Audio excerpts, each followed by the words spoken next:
The opinions expressed on the radio program by the hosts, guests, call-in listeners, or chatters are solely the opinion of the original source who expressed them. They do not necessarily represent the opinions of WHVR Digital Broadcasting, its staff members, sponsors, or WHVR DB affiliates. Thank you for listening, and we hope you enjoy the show.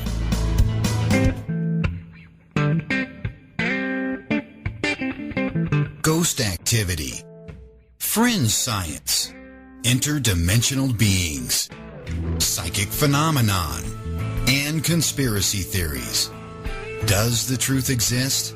How close are we to finding it? Come listen and discover the answers yourself. Welcome to the Paranormal MD, where the out of the ordinary is discussed weekly.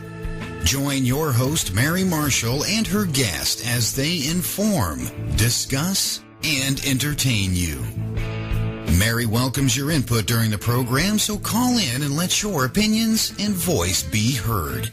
And be sure to join us at WHVRdigital.com, where live chat is provided. Talk radio just got weirder, wiser, and more interesting.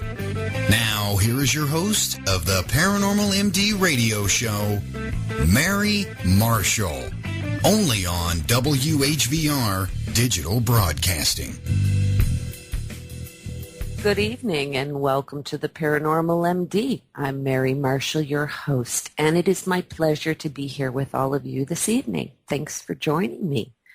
Tonight's show is a special presentation of the Paranormal MD.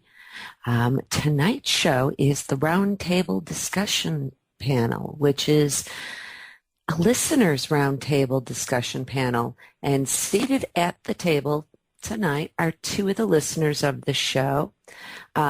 This is all about you, the listeners, and this show gives you the opportunity to speak your mind in detail. So this roundtable is open to all listeners, and you are invited to the next roundtable discussion panel. All you have to do is go to the homepage at theparanormalmdradio.com and sign up. You choose the topic you want to discuss, the one that you want to be involved in. The guests at tonight's roundtable are two gentlemen that are in the paranormal field, but also listeners of the show. They are David Lowery and Harvey Althaus. I will tell you more about them and their, just all about them in a little bit, and their involvement in the field in just a little while. So stay tuned for this and a little later in the broadcast. I'd like to personally invite anyone who is listening right now to come and join us in the chat room over at WHVRdigital.com. It is slowly filling up in there, so, come take a peek in. It's a great place for us all to congregate and with like-minded people who are also listening to the show just like you. You can make comments or pose questions in the it's a chastity room now, in the chat room to be asked of the guests.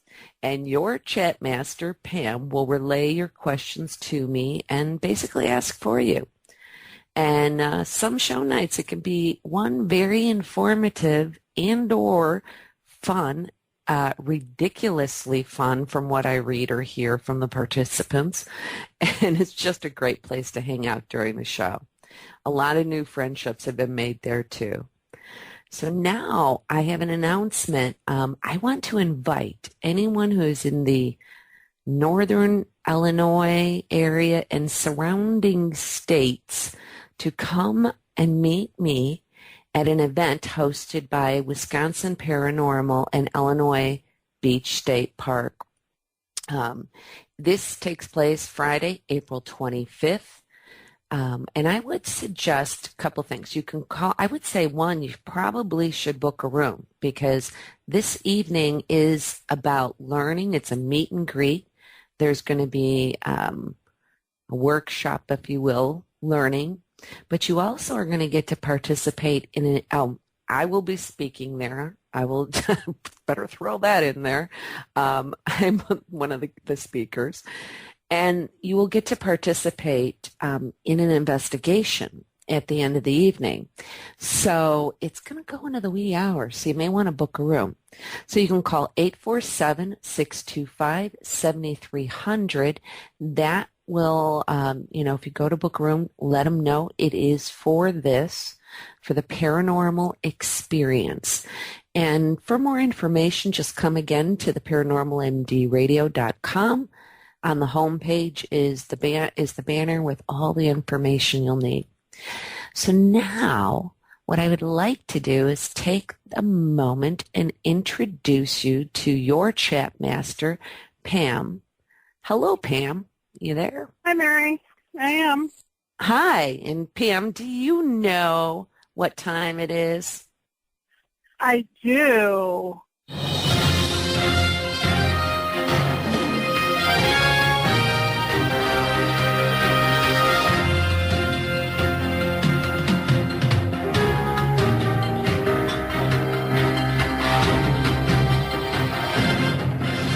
That's right, Weird World News. Interestingly, a lot of times when we've been in here and we do the Weird World News, we do a lot of fun things. We kind of like to get the really weird, but sometimes fun news. Tonight, it is weird news, I guess, in its world, Weird World News, but it's not, it's more of it's on a serious nature, and some of it is very serious. But before I get to one of the main stories, I wanted to mention something that I just came across and I thought was just really interesting, and it kind of plays into the next story. This is a story in which the U.S. Navy unleashes its newest weapon. And all you paranormal investigator people out there will be interested in this. It is an electromagnetic railgun that shoots missiles at 7 times the speed of sound. This enormously powerful weapon has been it's been tested on land. It has already been tested, I think, for a few years. It's not real well known, though. Now they're going to be testing it on the water, but I guess that's not actually going to take place until 2016. Apparently, each missile hits with about 32 megajoules of force, and it can move a 1-ton object at 100 miles per hour. It shoots isn't that crazy? It shoots projectiles over 100 miles at 7 times the speed of sound. It's just crazy. Now, here's the thing: is that when it's fired, it goes from 0 to 5,000 miles per hour in the span of 1/100th of a second. This is crazy that we have this technology. So the Navy's interested in this, for a lot of various reasons. And that how I guess it kind of works is it's something about the electromagnetic energy launches the projectiles between two conductivity rails. So I guess now the value, besides the obvious, is that ships can hold a dozen missiles. They can reportedly carry hundreds of these railgun projectiles. So your magazine, as they say, never runs out. You just keep shooting. So at $25,000 a pop, the 23-pound, that's it, 23-pound projectiles are much cheaper than normal missiles, which can run up from 500,000 to 1.5 million. So this is a pretty huge thing, and I can see them completely converting to this. It makes sense on so many levels as far as war goes. The one comment that is made is you can throw anything at us, frankly, and the fact that we now can shoot a number of these rounds at a very affordable cost, in my opinion, they don't win, meaning the other side. This missile is sure to obliterate anything in its path. So there. But it has to be in its path, right? So you have to be like a really accurate shooter to hit the target. But they have that. I mean, they can do that with regular missiles. You know what I mean? So, right? You know, they would be able to do that. The thing that's really the thing is, though, is like, oh, like nobody will be able to beat us. How long is it going to be before everybody has this technology? Not long. So they'll catch on. Yeah. It's not. That doesn't. I don't know. But now it's kind of scary too, if you think about it. It is. It is. I mean, where we're headed, the technology and what we have the capabilities of, and again, this is what we know about. And we're learning to know about what don't we know about that they have. And they're, again, testing before we even know about it. It's kind of crazy. I do want to, I'm going to get it, and then I'm going to see what your opinion is on this, Pam, is that there's a conspiracy that yes, that involves Fukushima. And there, we know that there was a lot of, stuff going on as far as the meltdowns and so on and so forth. But here's what's interesting. I mean, and now they're saying, and this is this particular article, one of them that I'm going to be referencing is by William Boardman. And during the global research, I mean, his claim basically is the the Fukushima, I'm going to say this incorrectly, Fukushima, because I keep wanting to say it differently, is a global conspiracy of denial. And he basically starts questioning and brings out a lot of facts about this, and that is there any government or non-government authority in the world that is addressing the disaster at, openly, directly, honestly, and effectively. And he believes that there is, instead of an apparent global conspiracy of authorities of all sorts to deny the public reliable, accurate, comprehensible, independently verifiable, where possible, and he said this twice, but comprehensive information about not only the condition of the power plant itself and its surrounding communities, but about the unceasing, uncontrolled release of the radioactive debris into air and water, which is constantly creating a risk of growing harm to a global community. Now, we all kind of went through this, and we kind of had this scare. I remember, let's go back, not a year, not quite, but, and it just sort of died down. You didn't hear about this. But what he lists here is that while the risk may still be minuscule in most places, the range of risk rises to lethal in Fukushima itself. And with the radioactive waste of 4 nuclear reactors, 3 of them that were in meltdown, under uncertain controls for almost 3 years now. The risk of lethal exposure is very real, not only for the plant workers, but basically will be calculable for anyone on the planet. So, again, so the Japanese authority basically might be as he's claiming, may be the worst offenders yet against the truth of this all, as well as the health and the safety for their own people. That the Japanese government has passed a harsh state secrets law that threatens to reduce or eliminate reliable information about Fukushima. And that is, in itself frightening. The U.S. government officially applauded this heightened secrecy while continuing its own tight control on the nuclear information.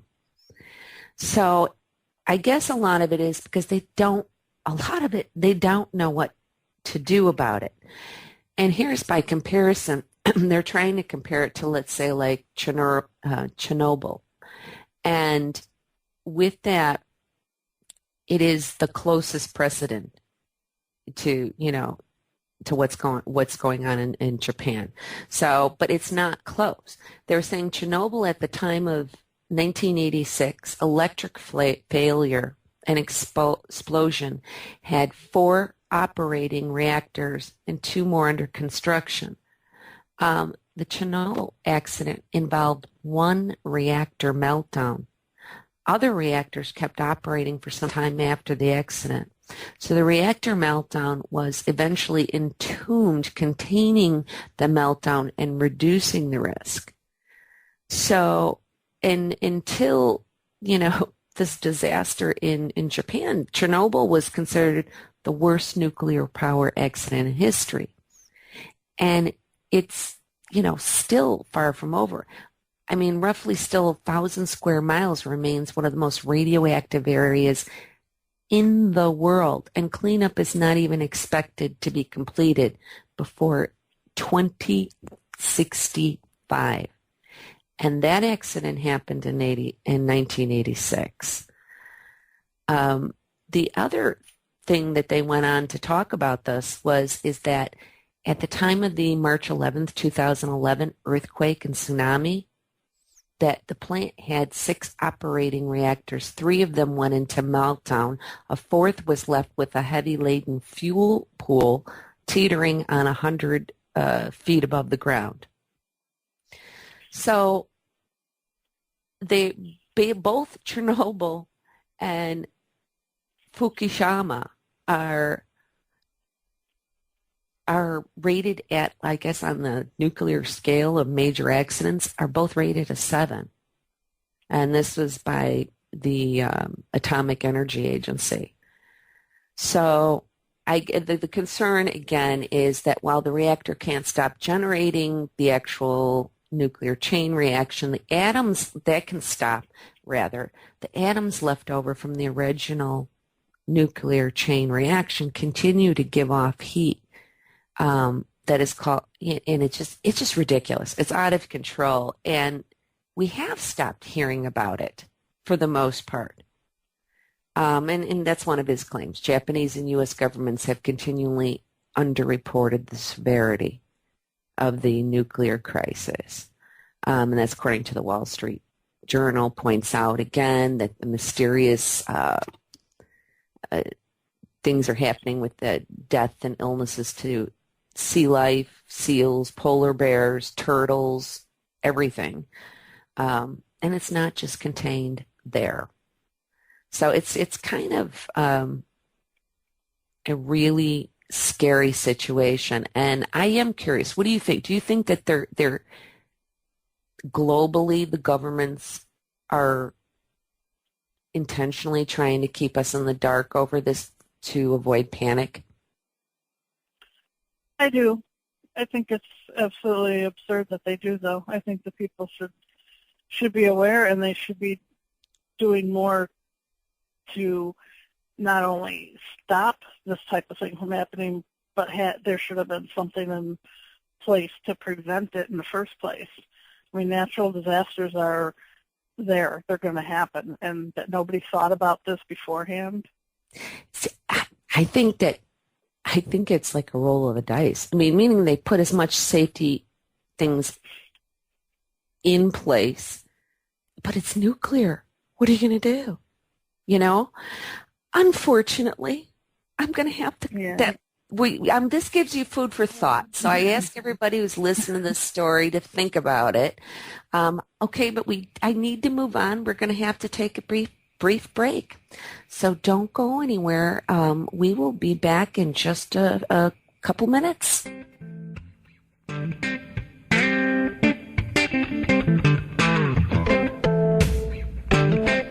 Taxes up. Gasoline up. Healthcare costs up. Food prices up. Oh, man. The latest paranormal discussion, live chat, and call-ins, all free. Yippee! Here on WHVR Digital Broadcasting. We're here to serve you. Are you looking for a bigger, better, faster network or hosting solution? Then BBF Network can help. The good people at BBF Network provide hosting, web design and repair, domain registration, consultations, and troubleshooting services for your home or business. Don't trust just anyone with your network solution. Trust the secure and reliable guarantee of BBF Network. Call today at 855-GO-BBF-HOST. That's 855-GO-BBF-HOST. Or visit them on the web at bbfnetwork.com. Providing secure and reliable hosting plans as little as $4.95 per month, you have everything you need to begin your next project. So call today at 855-GO-BBF-HOST. bbfnetwork.com. Making things happen. Jen Mitchell Graphic Design will bring your vision to life one graphic at a time with the following services: logos, banners, business cards, web templates, company branding, promotional merchandise, and much more. Jen Mitchell Graphic Design also offers premier photo retouching. Professional graphics at affordable prices. Jen Mitchell Graphic Designs. Call today for your free consultation at 847-693-0455 or visit online at facebook.com/Jen Mitchell Graphic Designs. Meeting your artistic needs for corporate, private, and individual clients for over 15 years. Jen Mitchell Graphic Designs. Call today for your free consultation, 847-693-0455. Soul Connections. Psychic medium Becky Ratliff offers private readings, angel readings, and tarot readings. Professional development classes and special event bookings also available by request. To set up your confidential reading or appointment, please call 614-208-9802. That's 614-208-9802. Psychic Becky Ratliff of Soul Connections. Call today to see what your future holds. This is your radio on other networks.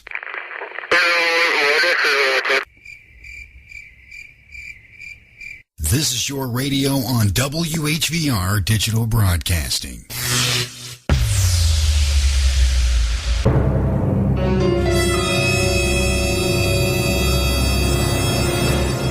Any questions?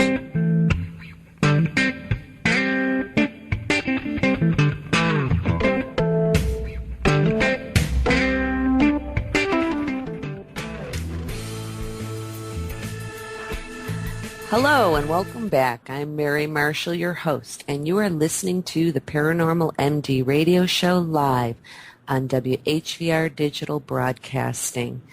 If you have a question or a comment, the studio phone lines will be open after 9 p.m. tonight, and that number is 618-421-4522. And you know you can call directly from your WHVR Stitcher phone app too, which, if you haven't yet downloaded the WHVR app, please do so. And then you can listen to us on the go, and you'll be sure to never miss a show. There are all kinds of other cool features on this app too. So if you download that app, you can do it right through Google Play Store on your phone or tablet. And then you have other ways, to connect with us here and listen to the show. Also, I have some exciting news. The WHVR Digital Broadcast Network is now officially a multi-channel network. My show will now be one of many, but my show will now be on the Unexplained channel. You can still find this channel at WHVRdigital.com and click on the Unexplained channel banner that's located, towards the right side of the page. Once you get there, locate at the bottom of the page the Paranormal MD Radio Show. Just click on it and listen to the show. But you can also go directly to the Unexplained channel and my show. Look for it at whvrp.whvrdigital.com. So there's other channels now available. It's the History Channel, Wellness, Music, Spiritual, and so on. So come over to whvrdigital.com and check it out. Also, I know I'm just got so many announcements. Actually, what I would like to do now is introduce to you the first guest ever at the Paranormal MD Radio Show's Listeners Roundtable Discussion Panel. The discussion panel that lets you, the listeners, be a guest on the show at this table so that you can speak what's on your mind. When a listener of the show signs up via the submission form available on the main homepage at theparanormalmdradio.com, you can choose what topic you'd like to talk about. So tonight's guests and the first participants at this round table are David Lowery and Harvey Althaus, both of whom happen to be involved in the paranormal field themselves. David Lowery, also known as the Paranormal Highwayman, describes himself as a loner, preferring to meet the paranormal head-on alone. He has developed a lifelong interest in the paranormal into a passion. David's plans include an upcoming adventure along Route 66, which he will be seeking out paranormal happenings along the storied road from Chicago to L.A. So be sure to check out his website at theparanormalhighway.com to learn more about what promises to be a pretty exciting adventure. Also tonight, Harvey Althaus, which I'll have to ask him in a moment if I'm saying his name correctly. He is a preschool teacher by day and a clairvoyant intuitive by night. He is a remote viewer that helps paranormal investigation groups and individuals from around the country get a better grasp as to what they might possibly confront at different haunted locations. He has helped on a few hundred cases over the year. So go check out his website at Harvey Althaus, which is ALTHUS, intuitive.webs.com. And now, without further and longer ado, hello, Harvey and David, and welcome to the show. Hello. Thank you. Hi, Mary. Hi. It's really exciting. It's really something different, I think, for all of us to be trying. And I like the fact that although you're both involved in the paranormal field, you have different backgrounds, which are going to, make for some interesting conversation. I will tell you that a while ago, when I was giving out a description of what the rules were at the round table, the only thing I was like, which I know I don't have to be worried about, is, obviously everybody try to listen, because if we talk over each other, you can't hear. And no one can use the word twerk just because it annoys me. Rats, and I was really planning on a whole segment on that. Well, there goes my rendition. Wow, you blew our night. We're done. And thank you, guys. Oh, guys. Some of the topic, there's a few different topics, and that you both had chosen, and the three of them are paranormal techniques, what constitutes proof, and latest technological gadgets. So basically how this is going to do, it's going to be casual conversation, but how this is going to run, I'm going to present a question, and why don't we maybe just start it with, we'll do it alphabetically, David, and then we can go to Harvey. But of course, if anybody hasn't, you want to say something back and forth to each other, that's fine. But I'm just going to tell you that's how, initially. So gentlemen, I'm getting right into it. We're going to get in the mix. Here's your first question, which is, what techniques do you use yourself or aware of if you don't use them and or like that others may use or do as far as paranormal techniques? David? Well, that others may do. Well... Or yourself. So I kind of run the gamut. I'm a bit of an equipment freak, so I have a whole lot of stuff, and as far as measuring, checking, and anything like that I can do, I'll use all those, and sometimes I'll go all the way back to a gold set of dowsing rods. I mean, sometimes even the simplest is the easiest to use, and so I go anywhere from high tech to old school and anything in between. And I experiment a lot. I love building things and seeing if they work. So that's cool. That's really true. Now, I have to have your input, Harvey, because I'm sure you're coming from a different perspective. So what would you say, what techniques do you use and or like that others may use or do? Well, believe it or not, for as long as there's been people involved in the paranormal, there's been this unsaid thing that happens to people who actually seek out spirit. And the more you seek it, the more you become aware of it and sensitive to it. And a lot of people that I deal with, that I help, they tell me all the time that, well, I feel this way when, I'm at a place, or I just walk by someplace and I got this feeling that I have to go investigate it. They don't know why, but they just have a hunch, and what's happening is that this is just my opinion. I can't prove it. Otherwise, I'd be a quadrillionaire and I wouldn't have to worry about anything anymore.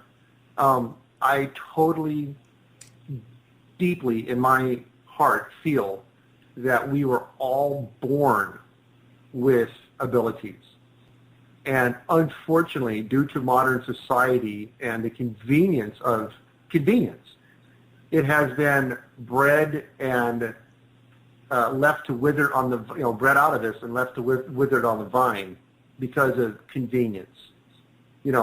Back in the day, our ancestors, they had to use their wit. They survived by their wit only. It was trial and error, but they went on instinct. Now we are blared at, 24/7, what to eat, what to wear, what to watch, what to, whatever. We don't have to think about it. But my whole point is, I use gear also. I just, I'm not this total, I'm receptive, but I want proof also. Just because I've experienced something and I say it's happening right then and there, doesn't necessarily mean that, you could pick it up on, some type of recording equipment, except about a month and a half ago, I felt my shirt being tugged. I said it, and there was a security camera of the place that I was at right in back of us. And I was with Santa Cruz Ghost Hunters, and they invited me down to this place called the Tunnels Mansion to get my feel. Well, when I felt like somebody was in back of me, I said, oh my God, I really truly feel like there's somebody in back of me. And then right when I said that, I said, oh my God, he just pulled my shirt. I spun around to address it. Of course, nobody's there. But guess what they caught on the video camera? What? My shirt being pulled. Oh, that's nice. Cool. That's one of those pieces of evidence that everybody wants to get. Absolutely. And the thing here, and what, everybody likes validation, whether it's for paranormal stuff or whatever. You do a good job, you want validation that, you want, yeah, you know what you're doing. Right. Well, it validates me in a way that shows others, I mean, I really don't care what people think I can or cannot do. I just know what I can do. But when there's evidence that supports what I feel, and it happens and they can see it and it's tangible and it's visual, that's something. I mean, I agree with you on that sense that it's nice to have that. I think, I mean, if you really look and again, my opinion on this is in the paranormal field. Psychic mediumship had more study and is easier to study than most of the other paranormal phenomenon that we come across in this field. Yeah, very true. Very true. Right, we can stick you in a lab, hook up electrodes and say, okay, remote view something or read this, whatever. Yeah. And they can, see it more easily if certain parts of the brain shut down or become more active and so on and so forth, which they have found for those who do automatic writing. And that was the last one I was reading about. Yeah, that's, I think, the forever, the investigator or the equipment. Because everybody's like, there's so many people out there that will say the investigator is the most important, piece of equipment. And another one will be like, well, no, we have the equipment to take it outside of ourselves because we are fallible. So it's kind of a back and forth. What do either of you think are basically some that you think is good investigation, research, or, I guess approach to it?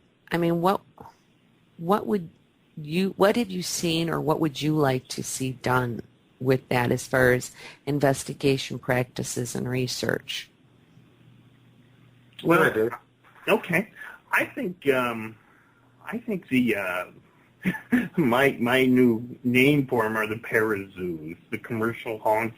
I think they're being overdone a little bit. People are losing track of the fact that there are ghosts everywhere. Mm-hmm. And yeah, I'm sure same way there, Harvey. You're going to pay $1,000 a night to go and maybe get an EVP from the same ghost that Zach or Jason got. It just doesn't make a lot of sense to me. When you could go down to the old abandoned railroad yard down the street and probably get something even better. And I'd like to see a little more branching out and a little more looking in different areas outside. I mean, we have in my travel, I'm going to watch a lot of those spots that have been the really dangerous curves, the places people have died in repeated accidents over and over, and do a lot of things around there.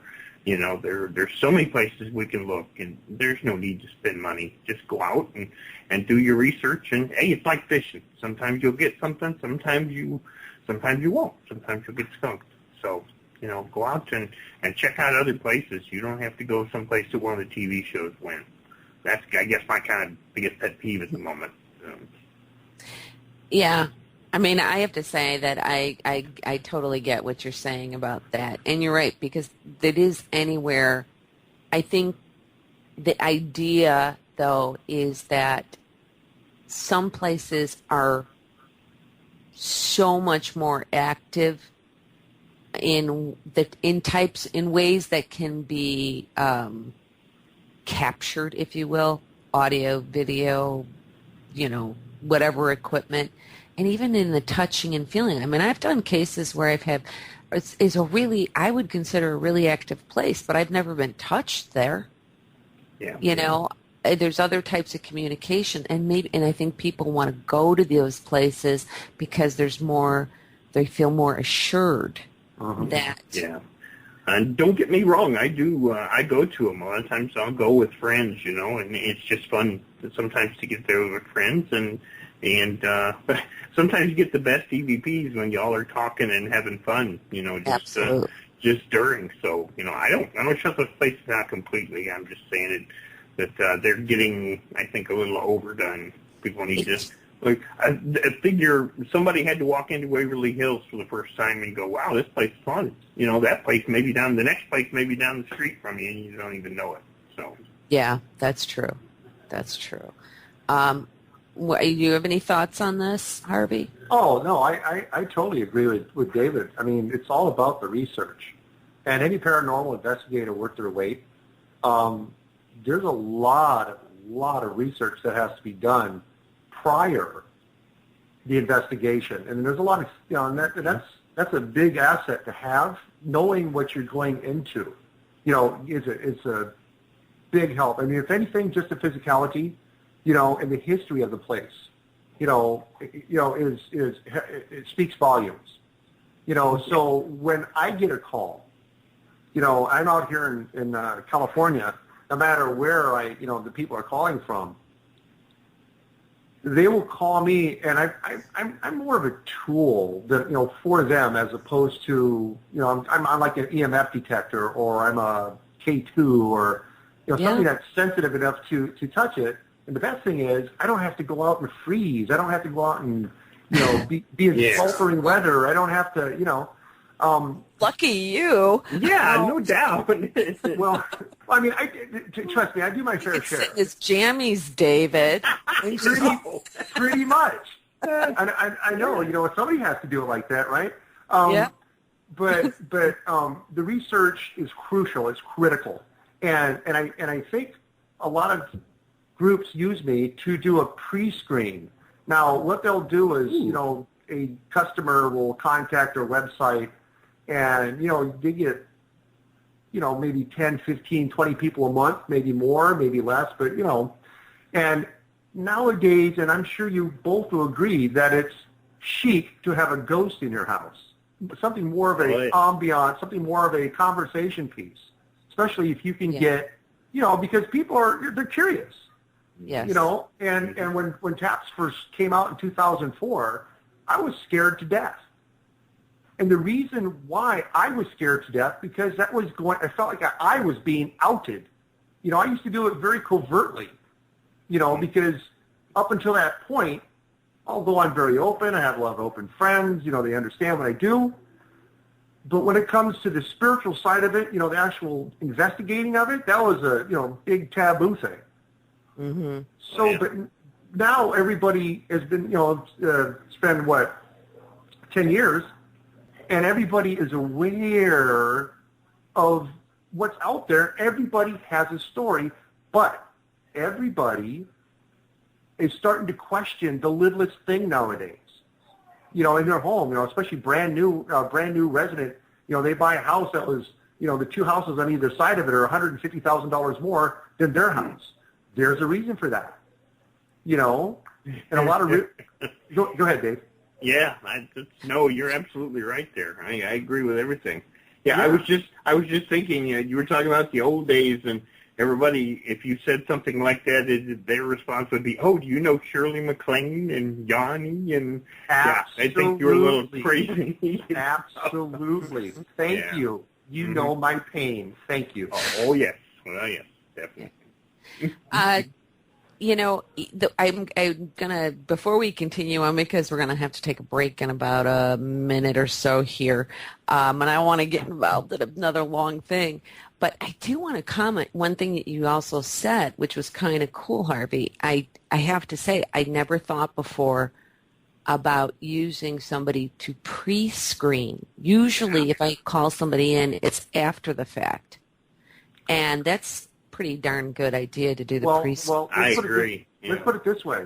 I save a lot of money and a lot of time. Now, let me put a caveat, okay? I gotta stop you. We are gonna be taking a break now. Okay. So. I'll hold it. Hold on to it. So I do want to mention real quick that if anyone would like to find out about the ongoings of the show or guests such as we have here tonight, past or future, go to the paranormalmdradio.com. All guest information and their websites will be there. So if you haven't done so, come and join us in the chat room. And stay tuned. We will be right back after this break.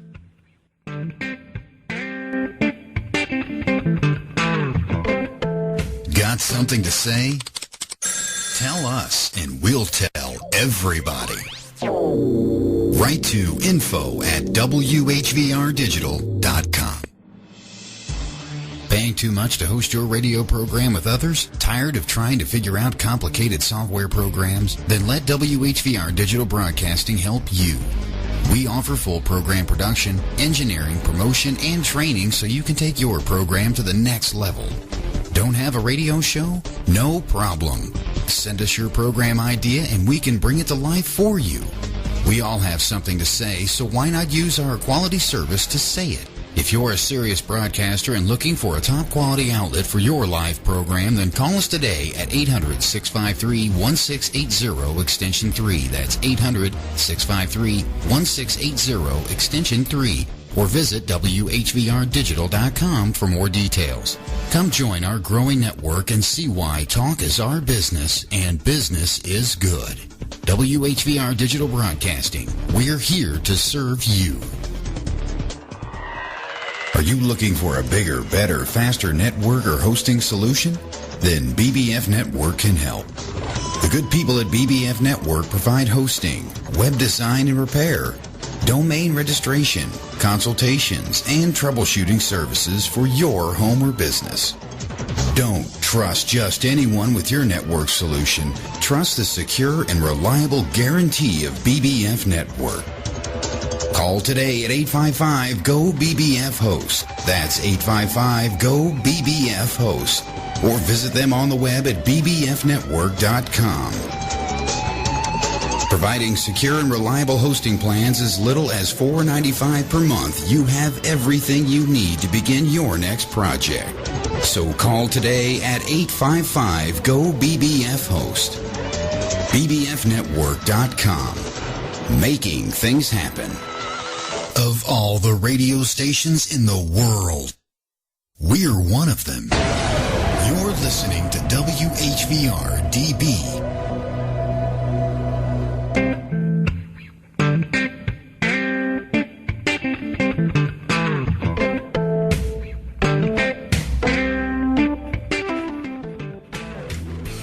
Welcome back. I'm Mary Marshall, your host. You are listening to the Paranormal MD Radio Show, airing live here at whvrdigital.com. I, too, want to kind of get back to what we were talking about.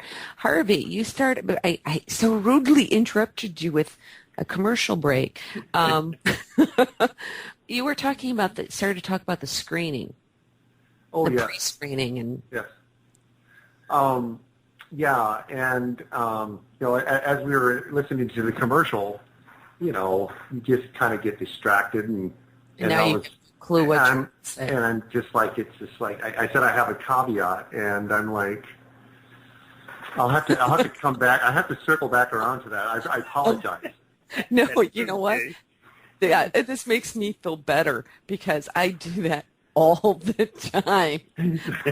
It's really bad when you're the host of the show, and I've had this once where I just totally blanked out. Yeah. And it was like, I can't even cover this. I'm sorry, people. I'm sorry. I listened to a speaker one time. He said, now the way you handle that, he says, I do that all the time. So the way you handle that is you say, okay, I was in Cleveland for a minute, but I'm back now, so let's talk again. Wow, I could actually use that and just say I was remote viewing something. Yeah, there you go. That's perfect for you. That's so my. Good idea. Good idea. Awesome. Oh, that's funny. Well, what I can do, we can go on to one of the actual next questions about paranormal techniques, and again, it's kind of staying with what we were talking about. But what do you think makes one technique more important than another? Is it the fact of the entities seem more responsive to it? It may provide better proof. Whatever your reasoning, what do you think makes one technique more important than another? Or are these all the same? Wow. I really can't see any difference in importance right now, because since we really don't know what's going on, one technique may produce a certain amount of results and another not. It just really kind of depends on what you're doing and getting results. I mean, if you go one place and you're getting more EVPs, then okay, audio recording is going to be your best technique. If you have some place that has a lot of shadows and a lot of apparitions, well, then maybe video is going to be better. And I don't think we can really put too much emphasis on one over another right at this point. It's just because until we nail down a little better what's going on, we're not going to put one ahead of the other. If I have to express an opinion on direction to go, most important right now, I think data logging and measuring of all these things that we've been just catching EMF spikes and catching ion changes and catching barometric changes. If we're going to become a true science, we're going to have to start recording these things and comparing them, and right. So I think that's the Absolutely. direction to start going right now. Absolutely. For the serious researcher, for the investigator, just the average weekend investigator, hey, pick something you like and put your importance on that, and become really good at it. Yeah, I mean, some of the people that I know, they do specialize in one technique. You see it, all throughout, groups. You have your EVP specialist, you have your tech specialist, you have, the person who just seems to be in the right place to get all the still pictures, Mm-hmm. Then you have the videographer that, just happens to capture it. Just lucky all the time, they're magnets. And what I feel is it's a combination. It's not necessarily, as David pointed out, it's not a science, so there's no really set method. Oh, well, we need a shadow detector with, whatever, because, we hear that there's shadow. It's hit and miss all the way around. But what I feel is, and part of your question, Mary, was, why do some people have more luck or better luck? Is it the equipment, or is it? What I think is this. This is just my other opinion. I can't prove this because there's no science to it. But I feel people who end up lucking out, it seems, all the time, they're, already predisposed and they're pre-sensitive, to spirit energy. Yeah. And what I feel, this is just my belief, nobody else's. I'm not stepping on anybody's toes. This is not a religious thing. This is just what I feel. I feel, if you were a sensitive person during this life, I feel when you pass over and cross through the veil to the other side, you are hypersensitive and aware. So, to what we consider ghosts on our side, they consider us ghosts on their side. Yeah. Okay, and it's people like me on this side who can sense the other side, and it's the other ones, and it's on the other side of the veil. They can see and sense people like me. It's kind of like, I'm kind of like a bug zapper. I glow really bright, and they can see that. Yeah. So they become attracted, but I'm not the only one.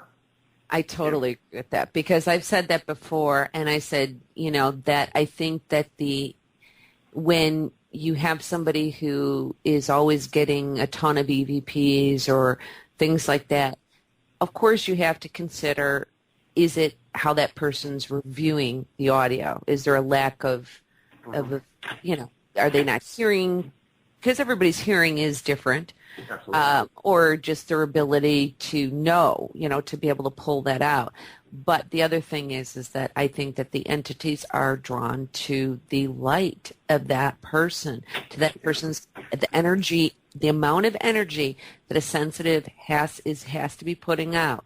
And we kind of know that, from that I think it is. It's like a porch light, it's like, here we are. Okay, there's somebody down there. Head on over.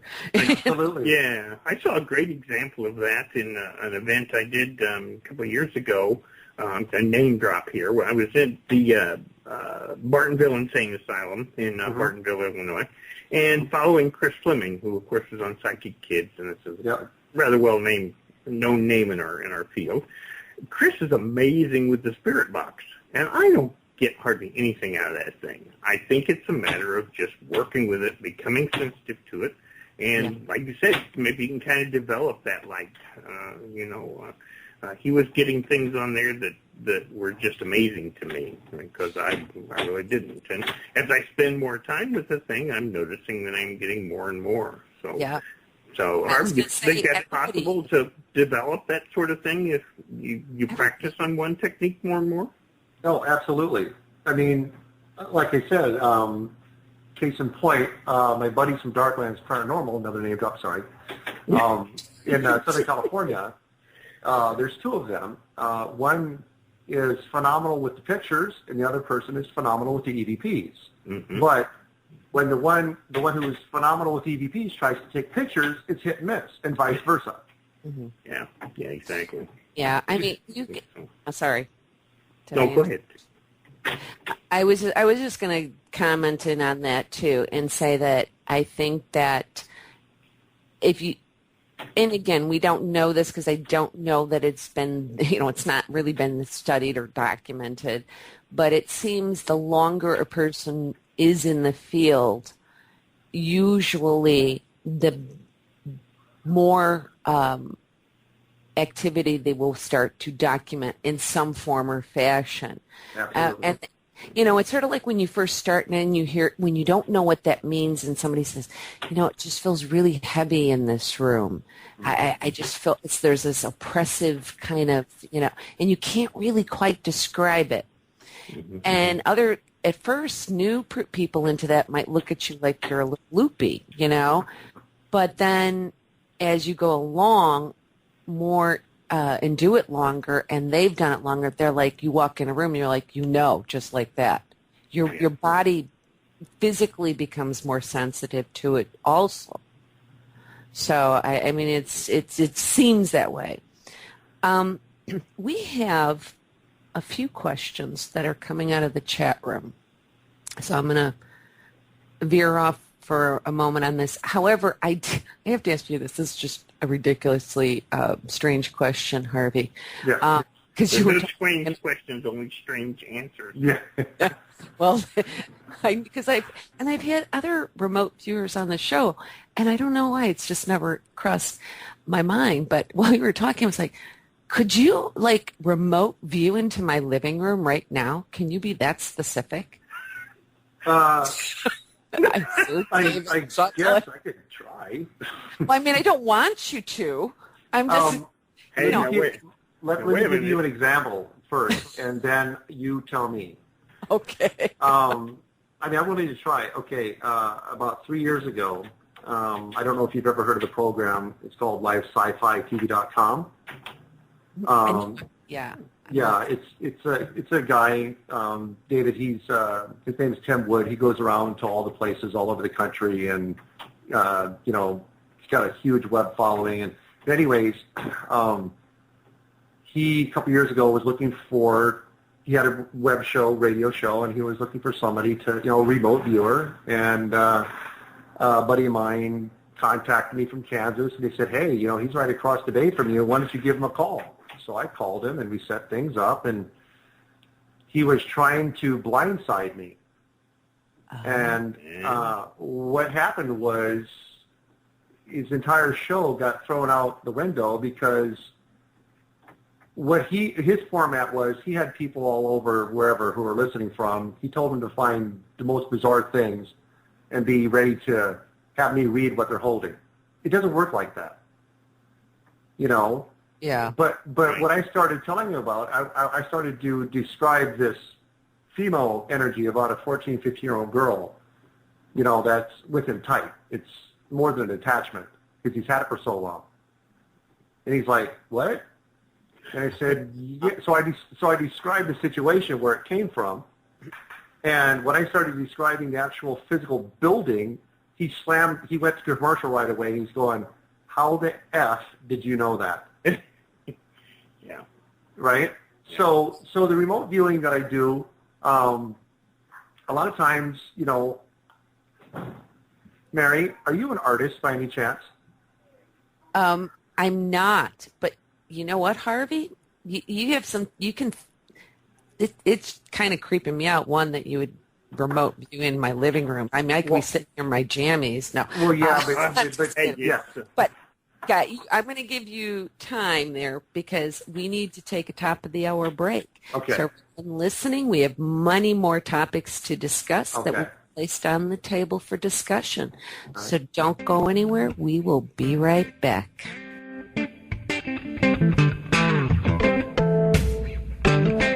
Talk is cheap, so we buy it in bulk and give it away.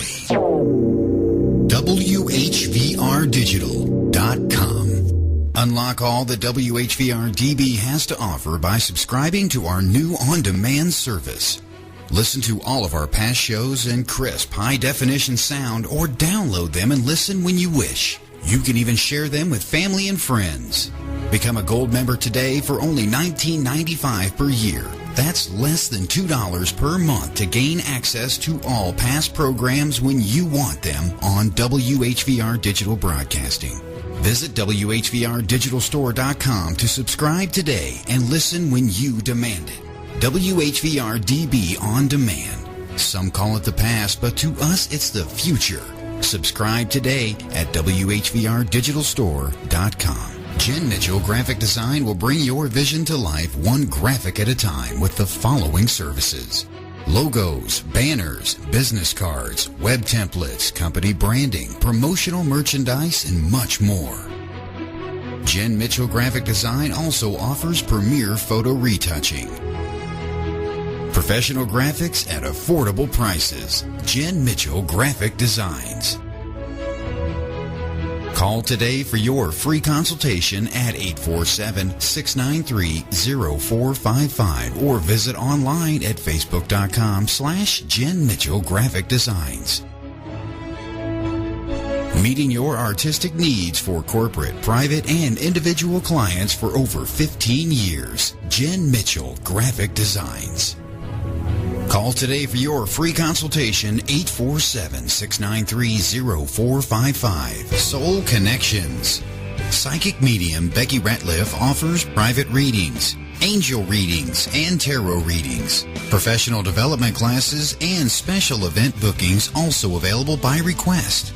To set up your confidential reading or appointment, please call 614-208-9802. That's 614-208-9802. Psychic Becky Ratliff of Soul Connections. Call today to see what your future holds. Paying too much to host your radio program with others? Tired of trying to figure out complicated software programs? Then let WHVR Digital Broadcasting help you. We offer full program production, engineering, promotion, and training so you can take your program to the next level. Don't have a radio show? No problem. Send us your program idea and we can bring it to life for you.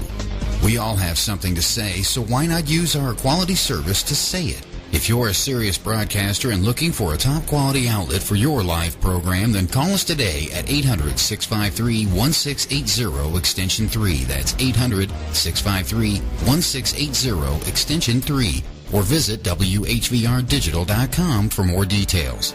Come join our growing network and see why talk is our business and business is good.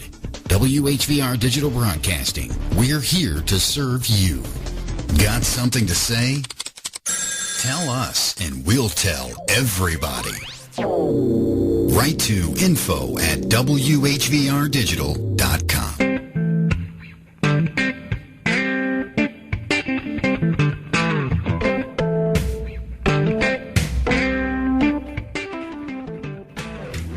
Welcome back. I'm Mary Marshall, your host, and you are listening to the Paranormal MD Radio Show, airing live at WHVRdigital.com. I do have to say, because we're going to get back off air, Harvey did start to do some remote viewing. It was totally creeping me out, by the way, Harvey. Unfortunately, I creep a lot of people out. Well, I was just hoping he wasn't in mine because it's very well known on these radio shows that I broadcast in only a cowboy hat and cowboy boots. So, well, no, I know that. But David, we'll talk later. I've been watching you put your Blackbird together, and I want to talk about the rear axle. Oh, okay. Ooh. Oh, man. Okay. Now I'm freaked out. Yeah, it was interesting. Yeah, that stuff is amazing. That sort of thing is amazing. Sorry. Do that. Surprisingly, it was kind of cool, actually. Thank you, because with all the people I have had on the show, I never involved myself. So I've actually had the experience of doing remote viewing once myself, and not realizing at the time that I was actually really doing it until I was in the middle of doing it. Because somebody was trying to say to me, it's like, well, sure, you could do this just to make, and now picture this place that I had been. But, picture yourself there, and if you were there, where do you think then, the entity would be, and just kind of the describing, not making this a long story, is that I didn't realize that the investigator I was talking to, he only lived a couple minutes from this location. He had gotten in his car and was with the cell phone and had gotten there before, and I didn't know it. And I started describing things that he was walking through and doing. And I'm like, well, I'm like, I feel stupid. I feel ridiculous just doing, all right. I'm like, I don't know. I'm seeing red. He goes, oh, sorry, that's me. I just walked through the red room. And I was like, what? You're there or standing in the red room, and then it continued on that way. So it was the only time I've ever done it. But it was kind of an interesting experience because I literally was following along with him, which was just weird. It happens, and it happens differently to different people. My technique is totally different to the next person. It's totally different to yours. But what I have found out over the years that I've been doing this, wherever I'm doing a remote view for, I somehow connect with that person there, and then somehow I feel like I'm seeing through their eyes. Yeah. I'm sorry, I got excited because I haven't really talked to anybody about this, but a couple people that I have, I've said the same thing. I'm like, I don't know if I was seeing what he was seeing, because eventually it got to where do you think this entity is right now? And I said, blah, blah, blah, the window all the way to the left in the parlor, blah, blah, one of those kinds of things. And he goes, that's where I'm looking right now. Oh, wow. So I don't know if I was seeing through him or if this entity was there. I don't know. It was just a very strange experience. So anyway, I digress. All right. I need to get us back on track. Okay. Mary, can I make one more point? Yeah, absolutely. I think that what I love seeing is things like this where, I profess that I don't have that much psychic ability, although intuition, I have intuition. It's, I guess, the most basic form. But the more that the various disciplines of the paranormal can talk, the more we share, be it psychic, ghost hunter, Bigfoot, cryptids, UFOs, the more we start to see correlations and the more we can help each other. An example is the fact that Bigfoots and UFO activities happen a lot around cemeteries when we're out looking for ghosts. And, you get a lot of crossover things like that, and the only way we can do it is to share like this. So I just wanted to say that. It's important.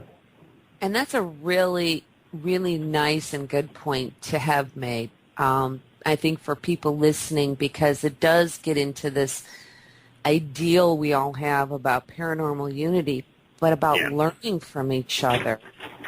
And I'm getting more involved in educating myself on UFO, alien abduction type thing.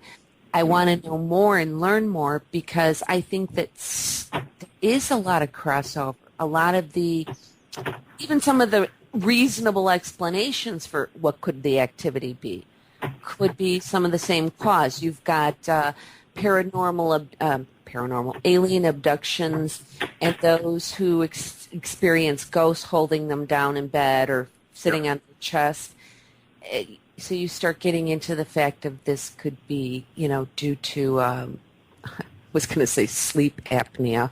It's not what I want to say. Oh, I just went blank. You guys know what I mean. Yeah, we know what you meant. Yeah. Yeah, we know what you mean, but can we say it? Absolutely not. Yeah. No, Harvey. It's called sleep paralysis. Thank you. Gosh, yes, sleep paralysis. Yeah, exactly. Yeah, I was thinking there a while ago that Harvey made just kind of explained something from the Bigfoot world there in my mind when he said that as our brains, as we grow up, our brains shut down because of society. Well, people say, why can't we get a good picture of Bigfoot? Why do we just get blob squatches? Why do we just get fuzzy images and that sort of thing? And I think it's because they never shut down, and they can use a whole lot more of their brain than we do, and they know we're in the area before, we know that they're around, and that's why we never see them and why we never get pictures. They're sensing us a whole lot faster than we sense them, and they scatter. Maybe he's not of this planet, though. See, that's another crossover. Oh, yeah. Oh, my gosh. It's an alien species. Yeah, because you get a lot of UFO activity around a lot of intensive areas like that. Yes, you do. Yeah, it's entirely possible. Yep. So, again, that's that crossover in why it's really valuable to, have us get together in these types of ways, which, if people are listening, this is the idea. So if you go over to the paranormalmdradio.com and sign up so we can get more of these shows like this on the air, because I do like to mix it up, with the type of people together. Now, all right, I'm going to get clobbered by the people in the chat room. I have some questions.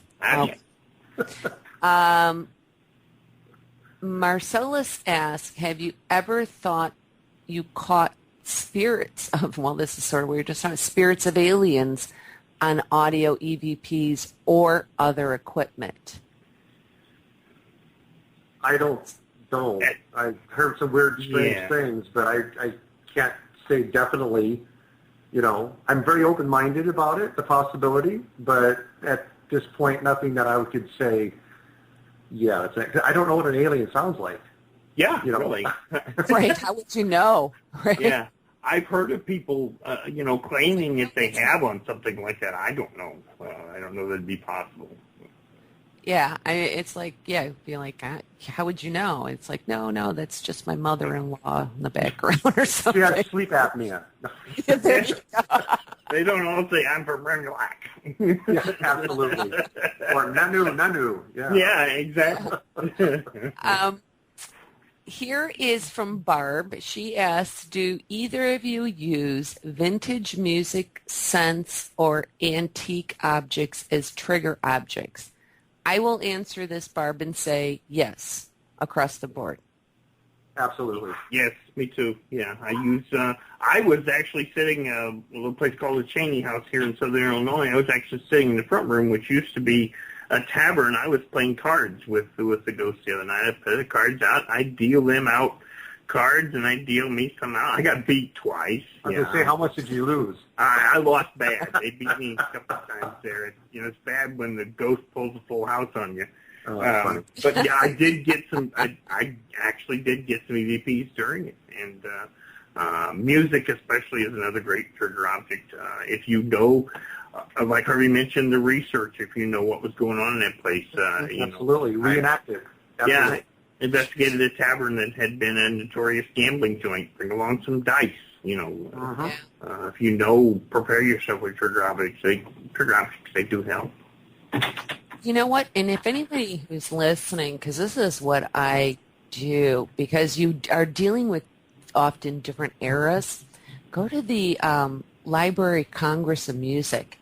You can get, this is what I like to do, not just get to play, like, Oh, Susanna, some old song, but you can get it exactly in the instruments it would have been played in, let's say, in 1934 or whatever. Yeah, exactly. So it helps when it's not only the music, but I think it's really authentic to the instruments of that time. So, I mean, but anyway, so if anybody's listening, you can get the stuff there. It's a great resource. Another question here this is from Marcellus. Do you feel that most teams or investigators just use equipment because other teams do and they don't really understand the science behind it? Yes. Oh, yeah. Absolutely. It's the toys. That's why when someone tells me that they want to try investigating or they want to do something, so the first thing you need to do is you need to read everything you can get your hands on electromagnetics, everything you get your hands on any one of the sciences that we're dealing in there, audio theory, everything like that. You have to educate yourself first, and especially to use some of the equipment we use. And that's simple to do because, unfortunately, most equipment we use is used in other fields. And so it's pretty easy to get a good lowdown from some of the manufacturers and things on how the things work and how to use them. So. Yeah. It's exactly true. Yeah. Okay. It's like both of you, in one way, are either investigators or you've been involved in paranormal investigations. What is, and now I'm going to explain, what is your approach to investigating?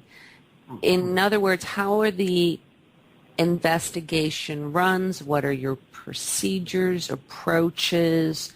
Now, Harvey, yours would obviously be different. Yes. Yeah. But as we were keeping in order, David, if you want to answer that first. Okay. Probably the weird thing about me is I investigate completely alone. Most people belong to groups and things and take other people along. I do investigate with friends, of course. You'll see a lot of that. But if I'm doing something that I am serious about, and it's my first time in, I do go in alone because we talk about the investigator as a tool. One of my biggest tools is my fight or flight syndrome. If I hear something, all the senses are heightened. You become so much aware of your surroundings, and you can tell so much more what's going on around you. If you've got another group with you, you're going to be distracted. That's going to be interrupted. EVPs are going to be unclear and that sort of thing. Now, a lot of people say, oh, well, you're taking a chance. Well, I keep in radio contact all the time with somebody on the outside. I don't go at it alone. My assistant, usually have an assistant along with me or something like that who can come in and drag me out if something happens. But that was my thought when you. Mary, you've seen Karen. She can drag me out of a building, no problem. Yeah, she could whoop your butt. Yes, she wanted to. So now for you, because obviously you're doing things coming from a totally different perspective.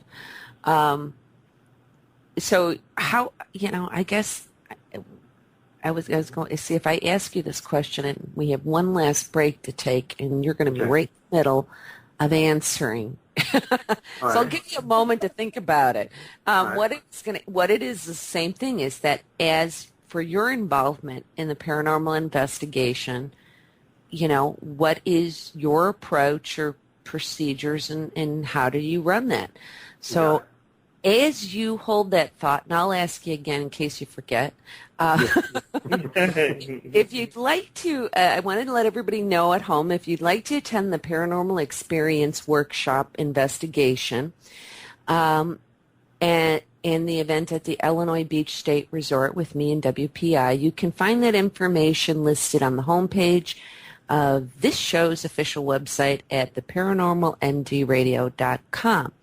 But before we break, I do want to, again, just invite everybody into the chat room and let you know that the phone lines will be open after 9 o'clock, and that phone number is 618-421-4522. We are going to take a break, and we will be right back in just a couple minutes.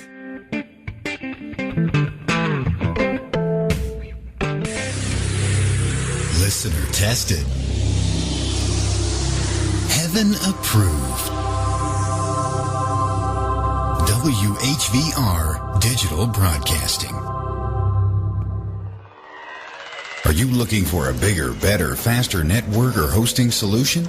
Then BBF Network can help. The good people at BBF Network provide hosting, web design and repair, domain registration, consultations, and troubleshooting services for your home or business. Don't trust just anyone with your network solution. Trust the secure and reliable guarantee of BBF Network. Call today at 855-GO-BBF-HOST. That's 855-GO-BBF-HOST. Or visit them on the web at bbfnetwork.com. Providing secure and reliable hosting plans as little as $4.95 per month, you have everything you need to begin your next project. So call today at 855-GO-BBF-HOST. bbfnetwork.com. Making things happen. Today's world is a busy one, but that doesn't mean you can't listen to your favorite paranormal talk radio shows. Download the free WHVR-DB mobile application and take us with you on the go. With the app, you can listen live, view upcoming guests, interact in our live chat room, and listen to past shows, all from the palm of your hand. Just search WHVR Digital on the App Store, Google Play, or Amazon to download and unlock the power of paranormal talk on WHVR Digital Broadcasting. Download the free WHVR-DB mobile application today and see why talk is our business and business is good. Soul Connections.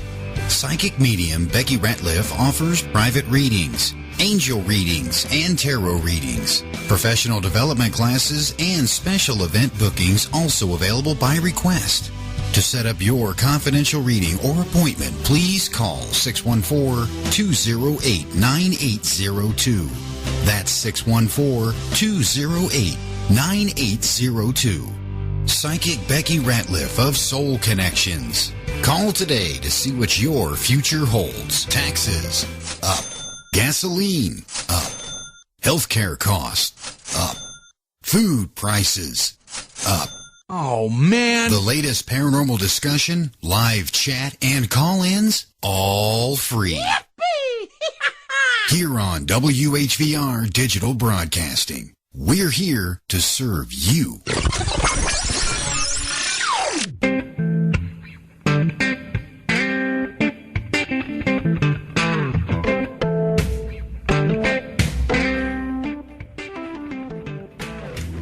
Hello, and welcome back to the Paranormal MD Radio.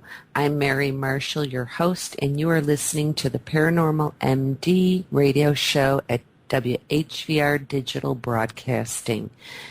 Before the break, I had asked you, Harvey, what is your, because you're obviously doing something completely different.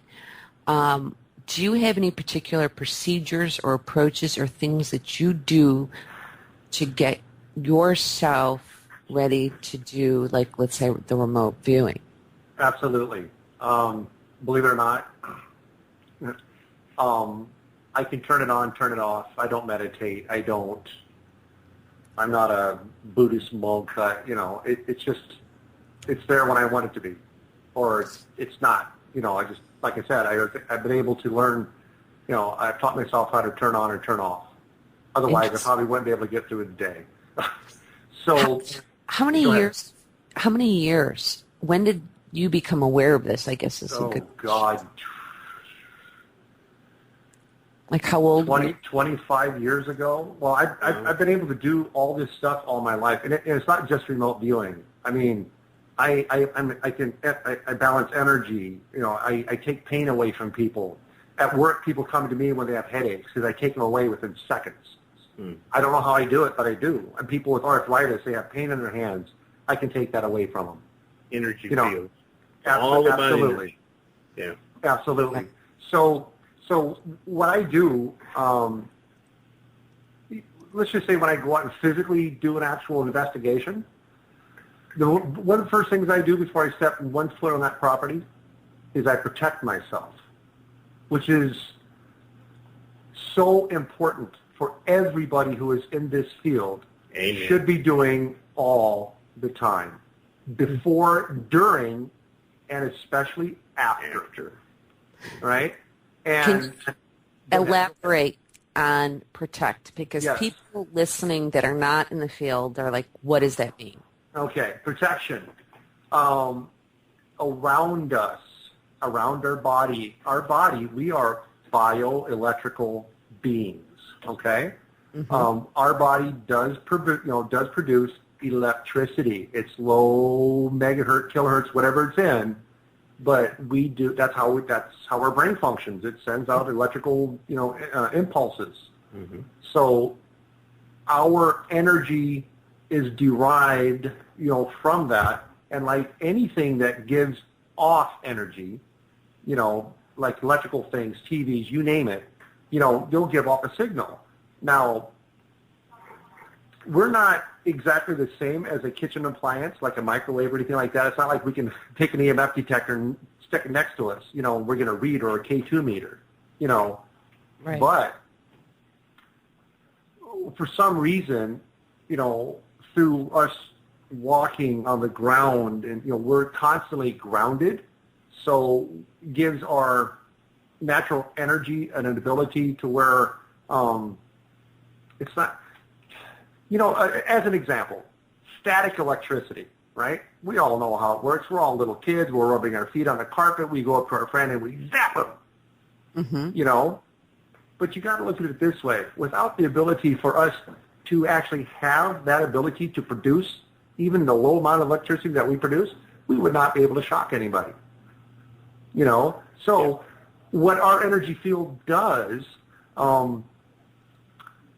it's out there, and you know how some people, the people, they come in, and the second they leave, you're drained, they're happy as a bug in a rug, right? Or you go around people, you seek crowds out because they make you feel happy, It's because it's your energy, it's how it intermingles with everything else. So when people go out and, seek spirit energy, disincarnate, no longer embodied, electricity, all you need to do is tell yourself to only allow your energy to, be around you. And it takes you 5 seconds to think about doing that, but you have to do it with conviction. I can't tell you how many investigations I've been on physically that people take out the crucifix, or they got their cross on or whatever, and they're holding it and they say whatever prayer. And I know for a fact that these people are not religious, right? Or let alone practicing. Yeah. So it does them no good. And I get called the next day, oh, I feel so drained. I can't get my head up. I just feel like there's somebody here, Well, you don't know. This is the caveat that I was talking about. Buyer beware. You want to play the game, be prepared to, play it fully.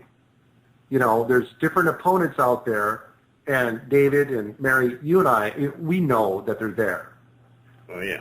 But when you actively seek them and you are not protected by telling them that they cannot harm you, that they cannot, interface with your energy, and people should never allow them to. You always hear, oh, use me, touch me, use my energy. Absolutely not. No. Right? Yeah. So when I go to a place, now I don't believe, this is just me, I'm not rating anybody's religion, dogma, whatever you want to call it. I don't believe in hell. I don't believe in heaven. I do believe in positive. I do believe in negative. I believe that people who are negative on this side become exponentially negative on the other side. Very much so. And I feel that these spirits are the, you don't see this, but I'm doing quotations in the air, demons, Yeah. And they are very intelligent, right? And they will beat with you, and especially when they know, and they it's like, they smell fear.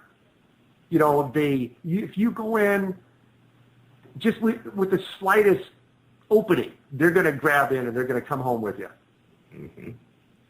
Especially you're allowing them to by pretending that you believe in whatever it is that you're, saying a prayer. You got to believe me, it goes a long way, because if you're strong, not only on the outside but on the inside, nothing can penetrate that energy field. Yeah, because living energy is just stronger. That's the bottom line. Thank you. Yeah. That's what I tell people. It's not what you're using to protect yourself. It's your belief that is going to protect yourself. Yeah, you form this bubble around yourself saying, okay, this crystal that I'm holding in my hand, that's what's going to protect me. Okay, if you have faith in that crystal protecting you, that's what's going to happen. Yeah, or it just might protect your hand only. Yeah. I have a half sleeve tattoo of St. Michael, and fighting the devil, and St. Michael protects me. And it's my belief that. Oftentimes I will show them that tattoo as I come through the door. Look, I wear him. Tell him I wear him on my arm, and I wear the skin of the snake on my feet, and my cowboy boots, and the serpent has no control over me. So and absolutely, don't scare the ghosts, but they sure heck scare the snakes away. Yeah. Absolutely. Oh my God! Did you see that guy's boots? Run! Slither. The ones with the little heads on them. Those are really interesting. Mary, can I mention something just Absolutely. real quick? Yeah. I'm not finished. I'm not quite there yet. I'm actually in the process. I've had so many people ask me in the past several years, to come teach them how to protect themselves. And their group and whatever else, right? And they just want to know. So I'm expanding upon it. It's not just about protection, but it's also about reconnecting and replugging back in with your natural ability, your actual psychic sensibility. And what's there, and what I'm going to be doing is I'll be doing like a traveling workshop, showing people how to reconnect and how to replug back into what they've always had, and show them how to use it. And it's not about reading tea leaves. It's not about, reading cards, and it's not about reading palms. Those are just tools. Because if you're not aware of what it is, then it does absolutely no good. It's like holding a crucifix to a vampire, like David said, without having any belief in it. It does absolutely nothing. So this is what I'm in the process of doing, is I'm getting this together. I'm in the winding down phase of it. But this is what I'm going to be doing, because there's just such a need for this. I'm overwhelmed by how many people want me to come out and do this. I'm gonna be emailing you after the show with something specific on this. So, okay. The next topic on the table, and it's a doozy. What constitutes proof? Wow. Wow. I know, right? It's like, so the first, and here's the tricky one, what is proof in regard to the paranormal and/or paranormal investigating? Dave, go right ahead. You start. Oh, gee, thanks. As far as paranormal investigating goes, as far as spirits and ghosts and things like that, I don't think we have an answer to that question yet. I don't know what it's going to take proof, because, everything you can get on film, Hollywood does every day. Absolutely. Nobody's ever going to believe you. EVP is the same kind of thing. Until we really develop it into a complete science and have data that everybody can look about, and repeatability of theories, that's a word, and stuff like that, it's going to be hard to prove. Now, cryptids, okay, we need a dead body. That's easy. Absolutely. The best way. Yep. UFOs, okay, we need a dead body crash. or a crash. Yeah, Mm-hmm. a real ship. So those are easy, but in the spirit world, whoa, I don't know what it's going to take yet. That's a That's a tough question. You may have to climb to a mountaintop and ask a monk about that one. Yeah. Do you want to take a stab at it? Or Harvey? Yeah. Well, let's put it this way. I want to just throw this out here. I, as an investigator, and you guys will probably agree to this, we cannot or prove either way a person's personal experience, right? So it's to a point right now to where it's like, I feel like it's the little kids. And I think there's why there's so much disunity in the paranormal field when there should be nothing but unity, right? It's like sign language should be the universal way to communicate, but it's not, because each culture has its own sign language. You know? Yeah. So you have the haters, the people who are trying really hard and they've been doing it for 50 years and they've gotten absolutely nothing. And then you got the people who just did it for a weekend and they got the holy grail of an apparition sitting down having a beer with them. Exactly. Right? So unpredictable. Yeah. Yeah. So it's what's constituted as proof. To me, it's the individual's experience. And now I got to tell you, I've had many skeptics in my life. I tell them, look, I'm not trying to have you believe what I already know. And my thing about skeptics is the louder they yell and scream, it's telling me the more they want it to happen to them. Yeah. Because until it happens, that is true. Yeah. It is. I mean, one of the things, and I've probably said this before in the show, but when I have the classes, this is always asked, and if you ask somebody, if I hand you this stack of papers right now and it's scientific proof that ghosts exist, will this make you believe? Most people will answer, yeah, I would have to experience it for myself to believe. Absolutely. Yeah.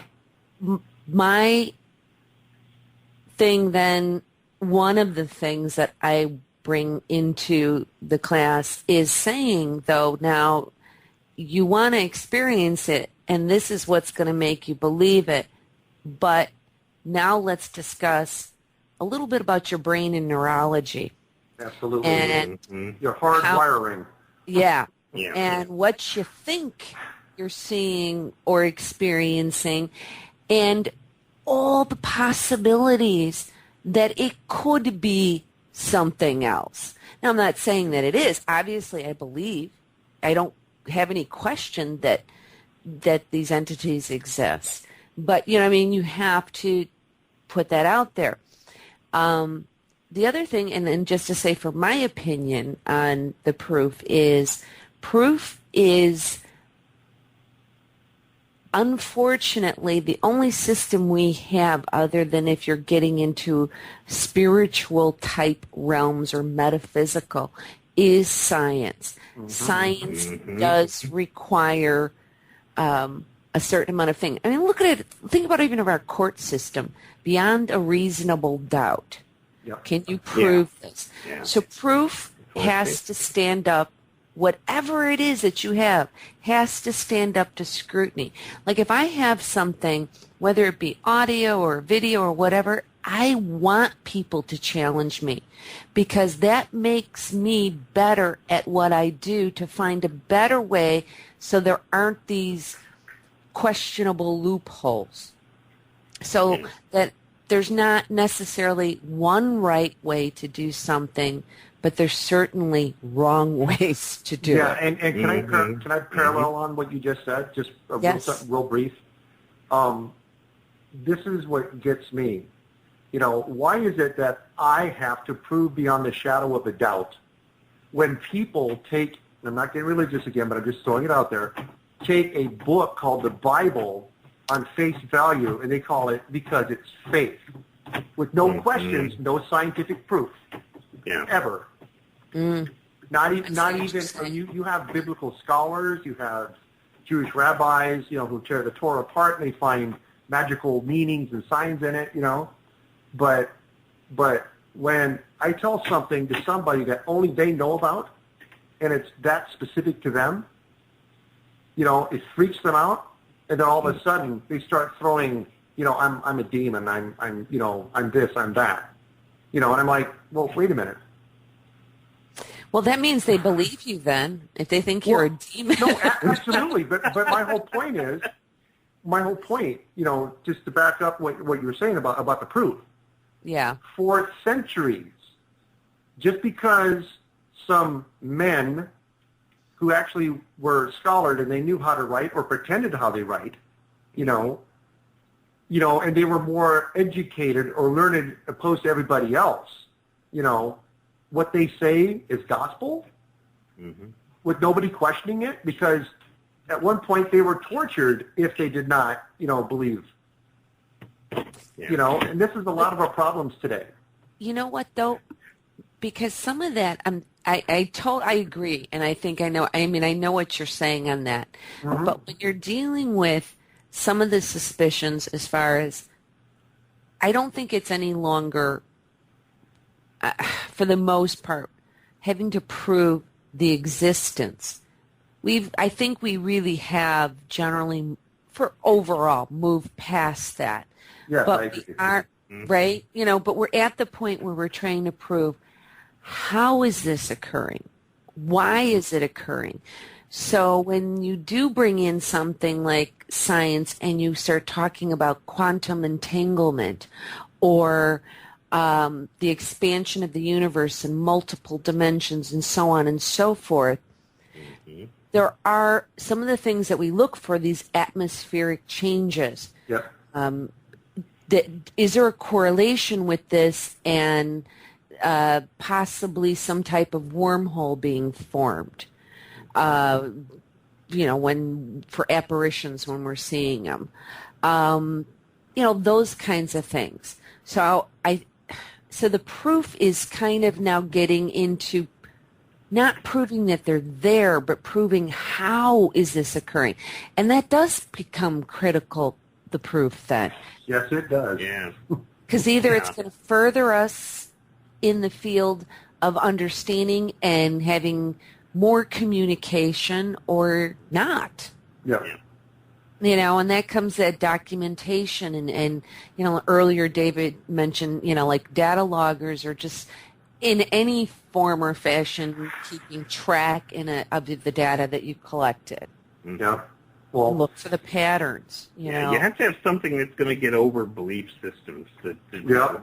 I use the biggest example I use when someone when we've all heard this so many times is someone's telling you about a haunted house they lived in when they were a child, and they'll say, "Okay, yeah, Mom and I, we were all scared to death. We believed it. Dad said there wasn't anything there."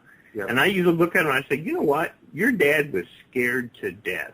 Absolutely. But he was macho. He's a man. He has to protect you. All of a sudden, he's faced with something he can't protect you with, and it's scaring the stuffings out of him. And he's not going to admit that it's there, because then it's going to admit that he doesn't know it and he can't control it, and he's the father. He's supposed to. Absolutely. That's the kind of belief systems you're going to be up against. So it's going to take something really, how do I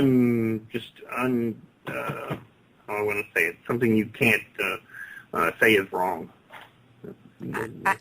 I have one more question on this topic, and then I'm going to hit you guys. There's several questions I have here that are from the chat room, various. But this last question is kind of interesting, because do you think that paranormal investigators, now not researchers, but and or researchers, I suppose, in general, do they lack the knowledge it really takes to provide real proof? Can I start off there, Dave? Go for it, Harvey. Yeah. Okay. Absolutely. My thoughts. Because they're, like we just were talking about, because there's no science to it, People are going on feelings, vagueness, assumptions. Again, it's up to the individual. So that's my feelings on that. Yeah.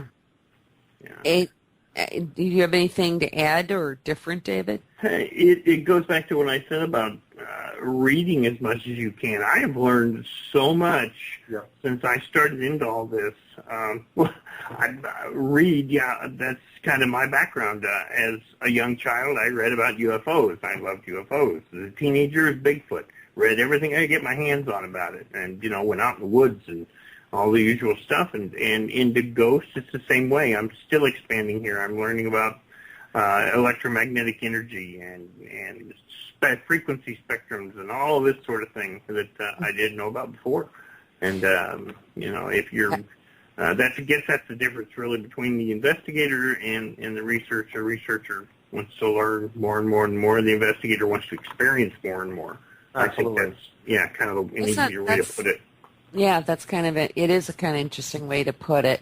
Mm-hmm. With this being said, I mean, I think all of us, because it is such a quickly changing field now. Very more and quick. more. Just trying to keep up and learn and expand. I mean, there are days, there's more than days, there's like weeks where I'm just like, I don't want to learn it anymore. I'm just done, And then I'm in my mind, I'm like, okay, that's it. I'm shutting down. And then I could just simply be relaxing, watching television, and it's right there again. Something taught me. You can, that curiosity, I guess, that passion for it is just there. But as educated as I think that many people in the field as investigators and/or would even as calling themselves researchers may be, mm-hmm. I think that there's probably out of all, I shouldn't say all of us, because that's including you guys, and I don't want to do that, but including me in this, that there's probably, we're not doing it not in scientific way. Mm-hmm. Now I kind of see us as foot soldiers. We're at the front lines. Yeah. Pathfinders. Yeah. We're out there, and we're in the front lines there. We're seeing the activity going on. We're documenting it, all these things, and then kind of bringing everything back to the general of, this is the moves we think that they're doing now. This is what the other side's going to do next. But there's really probably 5% of out there as far as researchers that are doing real scientific researc. Definitely. I think a lot of people have an overinflated ego in this field. A lot of paracons. Yeah. Egos in the paranormal. No. Oh. What a concept. And all the team shirts. Cool that you have your little uniform, but now when I go to a Paracon, it's kind of like you're looking at gang members. Yeah. Flying their colors. I tell people we got to practice the paranormal explorer pose, and that's you turn slightly sideways, cross your arms over your chest, and look tough. Absolutely. Because we don't get low angle, scared. low camera. Yeah. Yeah, that whole look. Probably about 5 years ago, I wrote a blog article about and compared the east side and the west side, meaning the ghost hunters and the ghost adventures, like West Side Story. Yeah. And it was just that. Jets and the blades. Yep. Yeah. Mm-hmm. And it was like, and, one is going to cross the street and then you can't talk, and the whole thing. But, yeah, it is that kind of like, gang, clicky, whatever mentality. Mm-hmm. All right. I know we're going to run out of time and not be able to hit on technological gadgets. I'll get the word out yet. But I do have questions from the chat room, and I do want to try to get to these. The one of the first questions is, well, it's almost a two-part. Do you believe crystals in an environment would enhance paranormal activity, and are some crystals better receptors than others? My answer is yes. Yeah. And I'll let you guys answer more on that. Oh, yeah. I think they are definitely. My favorite is, of course, quartz. Quartz is an amazing mineral. Computer scientists believe that we can eventually use quartz to store computer memory on. It's been used, of course, in electronics and precision instruments for years and years, and oftentimes it will have its own energy field around them. And I actually have a pair of dowsing rods tipped with quartz crystals, and they work okay. They're a little tough to move around for the spirits a bit, but I think they get a little more. It's really fun to experiment with crystals, and I think there's something to it. Marcellus, one note further. Go to the Paranormal MD and read my blog. There's one on crystals because it gives much of what you were just saying, but a little, you can read it then. Cool. And get the same kind of detail on it of what they're used, how they use to stabilize frequencies, and basically can heighten them, which is, again, something going to you, Harvey. What intrigued me about it and got me into that was hearing so many mediums saying, well, I have this crystal on my neck and it grounds me, and I'm from the outside looking in going, what the heck does that mean, it grounds me? I keep hearing this, and so then as I did more and more research into it, it made complete sense to me. Why? And not in some mystical sense, why the crystals would do this for anybody who would be a sensitive. What do you think? Well, what I do is this. This is I'm going to answer it. In our body, as I was talking earlier about the electromagnetic field that our own body produces, you've heard the term chakras, correct? Mm-hmm. Okay, they're the energy centers of our body, starting with the root, all it ends up at the which is down below the tailbone, and then you end up at the crown chakra on top. And there is a color associated with each chakra, and there is a vibration associated with each chakra, and there is a crystal associated with each chakra. Mm-hmm. Now, to me, anything that helps you focus, I call a tool. So if let's say you're having some issues with your heart chakra, which is your emotions, which is your, ability to love and give love and all that other stuff, and actually relate on a emotional basis with people. Rose quartz, is huge for that area, right? But if somebody needs a rose quartz over their heart to envelop and to calm and to stabilize the heart chakra, well, that's great, because anything that is going to get a person to focus their energy, to calm that area, is absolutely important. Yeah. Because what that does is it alleviates all the negativity in their mind that filters their true emotions. And that's a whole part of what I'm going to be teaching. Why people, well, how do I know what I say is true? Well, it's all going to be part of that.